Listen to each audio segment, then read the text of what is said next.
Olá, seja bem-vindo à disciplina Microbiologia Prática, aqui do Instituto Federal do Sudeste de Minas Gerais, campus Rio Pomba. Hoje nós vamos falar a respeito de identificação de bactéria.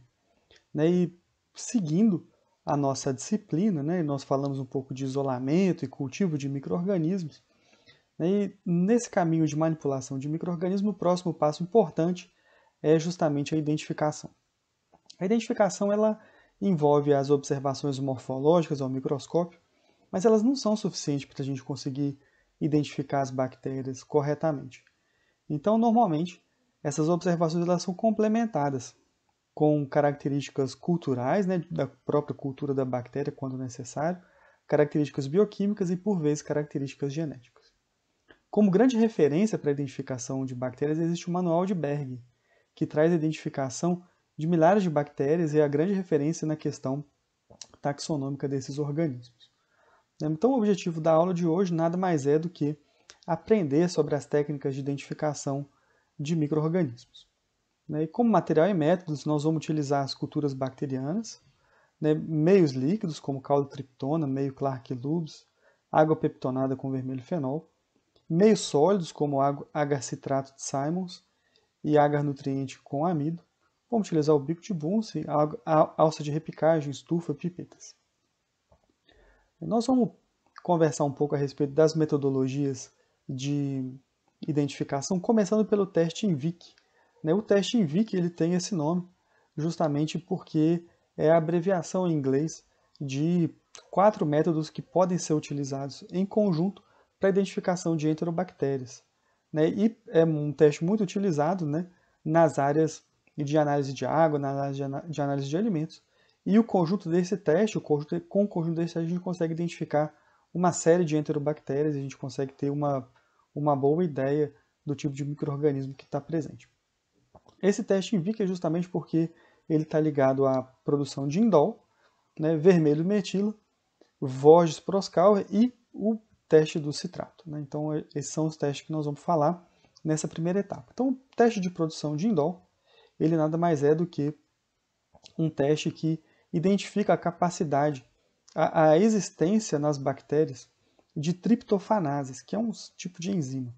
Essa triptofanase vai utilizar o triptofano presente nas peptonas e vai produzir um produto volátil chamado indol. Esse indol ele vai ser identificado por meio do reativo de Kovacs, que vai ser aplicado sobre a cultura. Como ele é um composto volátil, a presença dele vai ser observada na parte superior como um anel superior de coloração vermelha na cultura, como a gente pode ver nessa figura ao lado, em que o tubo positivo ele apresenta esse anel vermelho. Depois que nós cultivamos ele em meio contendo peptona e que nós adicionamos o reativo de Kovacs. Então esse é o primeiro teste, que é o teste de produção de indol. O segundo teste é o teste vermelho de metila. E o teste vermelho de metila ele identifica a capacidade das bactérias em fermentar glicose produzindo uma série de ácidos, como ácido fórmico, ácido acético, ácido lático, entre outros. A produção desses ácidos vai provocar a redução do pH do meio de cultura. E o que vai acontecer é que esse meio de cultura ele contém um corante que é sensível ao pH. Esse corante ele muda de cor. Ele é um indicador de pH, ele muda de cor de acordo com o pH do meio. Se o pH do meio abaixar, ficar inferior a 4,2, o meio vai ficar vermelho, o que identifica o nosso resultado positivo, ou seja, a bactéria ela fermentou glicose e produziu uma grande quantidade de ácidos. Se o meio continuar amarelo, significa que o pH está acima de 4,2, não houve a produção dos ácidos. Então a bactéria não é o tipo de bactéria que fermenta açúcar produzindo esses ácidos. Então esse teste do vermelho fenol ele identifica essa característica bioquímica das bactérias. O próximo teste é conhecido como Voges-Proskauer. Esse teste, ele na verdade ele vai identificar bactérias que fermentam a glicose produzindo ácido acético. Esse ácido acético ele vai se transformar em acetoína. E a identificação da acetoína é a base desse método. Na presença de oxigênio, a acetoína forma diacetil. E esse diacetil, em reação com o KOH, forma um complexo avermelhado, né? E isso vai ser verificado com a adição de dois reagentes. O reagente 1, que é o reagente de Barry, ele é nada mais nada menos do que a alfa-naftol a 5%, né? E KOH 40%, que é o reagente 2. Após a gente colocar esses dois reagentes, a gente espera uns 15 minutos e aí a gente vai conseguir ver o resultado. O resultado positivo é a presença de acetoína, né, formando diacetil, e o diacetil ele vai formar esse complexo avermelhado que nós estamos vendo. Caso não haja produção de acetoína, o resultado vai ser uma coloração amarelada sem grande destaque. Então, o Vogt-Proskauer ele apresenta essa característica, né? E a gente sabe aqui qual é o resultado positivo e qual que é o resultado negativo. E o teste do citrato. O teste do citrato ele indica, né, a presença da citrato permease que transporta o citrato para dentro da célula. Né? O metabolismo do citrato ele gera gás carbônico, e o gás carbônico ele reage com o sódio no meio, elevando o pH. E o meio citrato de Simon ele tem um corante apropriado, verde, que em pH maior do que é verde, né, quando o pH ele é menor do que 7,3. Quando produz o CO2, o pH aumenta, né, o pH do meio aumenta, né, justamente pela reação com o sódio, e com isso a coloração, né, o corante, que também é um indicador de pH, ele muda da coloração verde para a coloração azul, e com isso a gente tem a indicação do resultado positivo para o teste do citrato. Né? A gente faz isso com meio sólido de agar inclinado, como a gente está vendo aqui nessa imagem.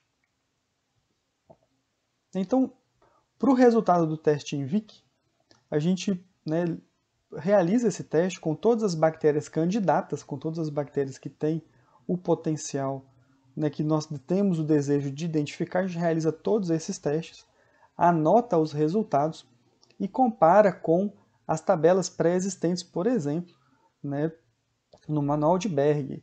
E isso vai nos ajudar e vai nos ser muito útil e determinante para a identificação da bactéria. Então a gente saiu aí de uma bactéria desconhecida para chegar na espécie da bactéria por meio de 4 testes bioquímicos, mais a caracterização de Gram e a caracterização morfológica das bactérias. Então daqui a pouco nós vamos mostrar a avaliação de um resultado de teste INVIC. Mas antes de mostrar isso, a gente continua falando, né, dos tipos das formas de identificação, falando da utilização de substratos, que é uma outra forma de você poder identificar bactérias e que é muito utilizado em diferentes ramos da microbiologia. Um exemplo é a fermentação de glicose, né, produzindo ácido ou gás. Né? Então o vermelho de metila nós já falamos, o vermelho de metila ele muda de acordo com a produção ou não de ácido, mas, né, que é o que a gente vê aqui embaixo, né, a coloração do vermelho de metila mudando de vermelho para amarelo, justamente por conta da produção ou não de gás. Mas um outro tipo de análise que nós não comentamos ainda é a produção de gás. E a produção de gás ela é realizada por meio da utilização dos tubos de Durham. Mas o que são esses tubos de Durham? Esses tubos de Durham são esses tubos que nós estamos vendo aqui dentro dos tubos de cultura. São pequenos tubos de vidro que são colocados, emborcados para baixo. Quando a gente coloca esses tubos nos meios de cultura, esses tubos eles ficam preenchidos de meio de cultura, totalmente líquido por dentro. Mas se a bactéria produzir gás, esse gás vai ficar armazenado no tubo de Durham e nós vamos, como no caso do tubo 3A e do tubo 3B, e nós vamos conseguir identificar que essa bactéria ela produz gás durante a fermentação de glicose. E essa característica de produzir gás é uma característica que serve para a identificação de muitos tipos de bactérias e ela é extremamente útil, por exemplo, para a análise de água. Então a gente percebe aqui a utilização do tubo de Durham, que é uma outra forma de você identificar bactérias que produzem gás. Isso em conjunto com todas as outras informações, ela vai nos ajudar a identificar a bactéria. Uma outra forma também interessante, um outro exemplo que nós vamos falar aqui é a questão da hidrólise de amido. Existem meios de cultura em que a gente coloca o amido, né, e o amido ele é destacado com a presença de Lugol com uma coloração azul muito escura, quase preta, que é o que a gente observa aqui nessa placa.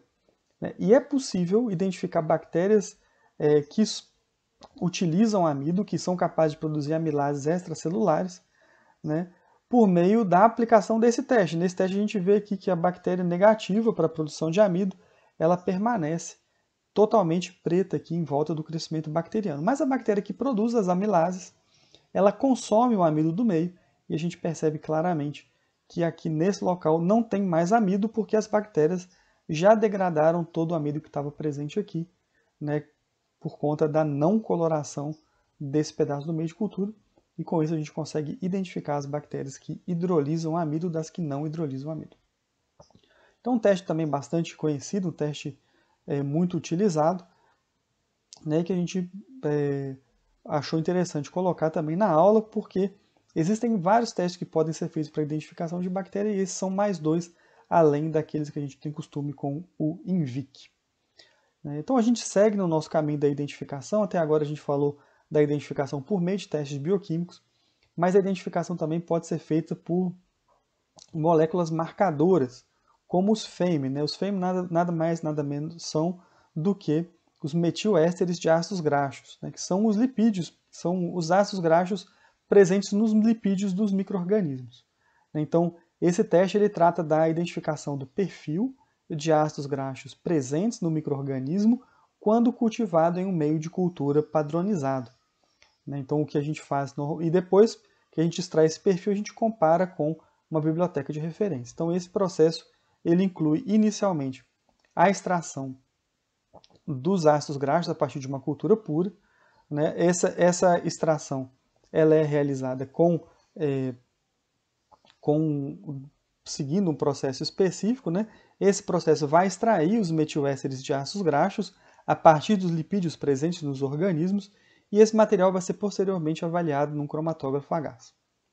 Depois disso, o resultado, contendo o perfil de ácidos graxos, é comparado com uma biblioteca de referência de todas as bactérias que já passaram por esse teste, permitindo a identificação das bactérias. Então, o teste FAME é um teste bastante utilizado, é um teste útil, seguro, confiável e mas ele pode ser um teste caro a depender das condições dos laboratórios.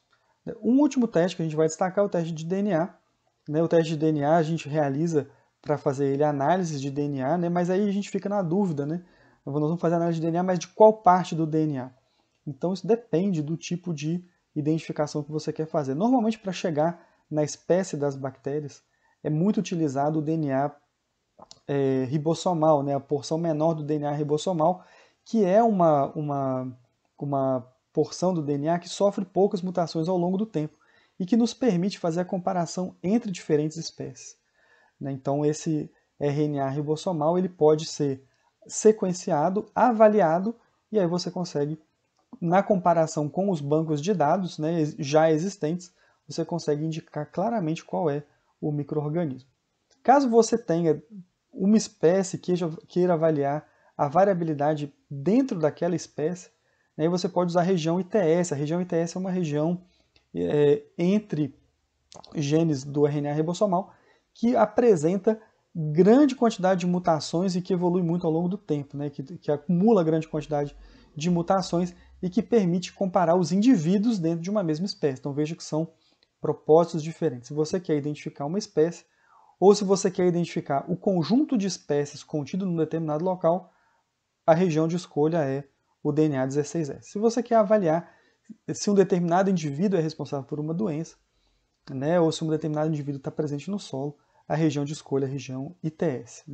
Essa região ela precisa ser trabalhada, embora aqui a gente não vai entrar nos detalhes dessa questão, a gente apenas está fazendo um destaque de como isso é feito.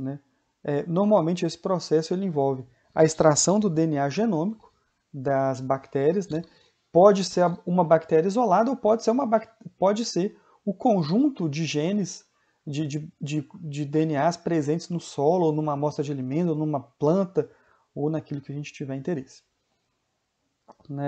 Ou, por exemplo, nas fezes de animais para identificação de uma doença, esse tipo de coisa. Depois você vai utilizar, vai fazer uma reação de polimerase em cadeia, o PCR,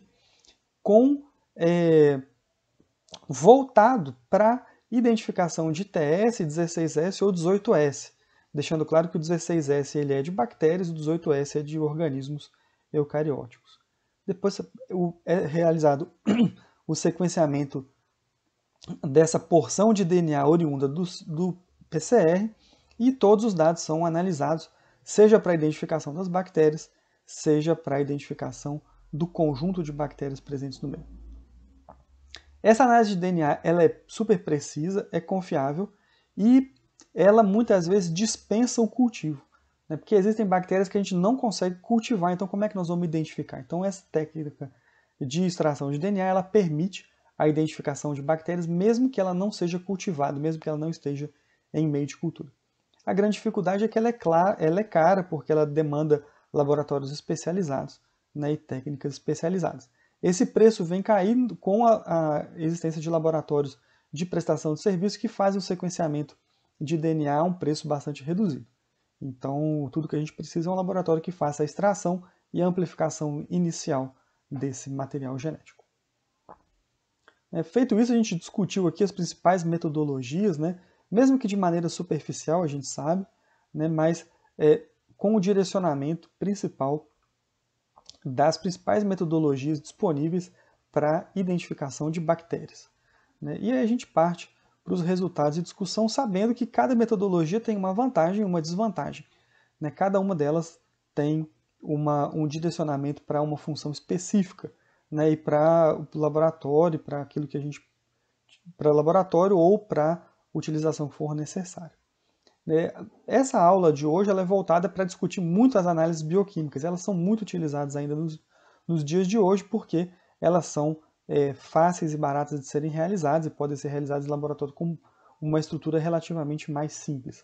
Além disso, eles são muito confiáveis, né? E eles permitem que a gente identifique diferentes bactérias. Por exemplo, para esse teste in vitro que a gente fez, a gente consegue diferenciar tranquilamente essas 4 enterobactérias, né?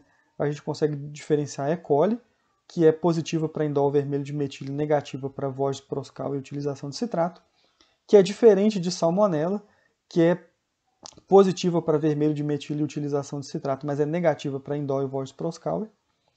Ela permite também a diferenciação da Enterobacter aerogenes, que é negativa para indol vermelho de metila e positivo para Voges proscal e utilização de citrato, e ainda a Shigella sonnei, que ela é positiva apenas para o vermelho de metilo.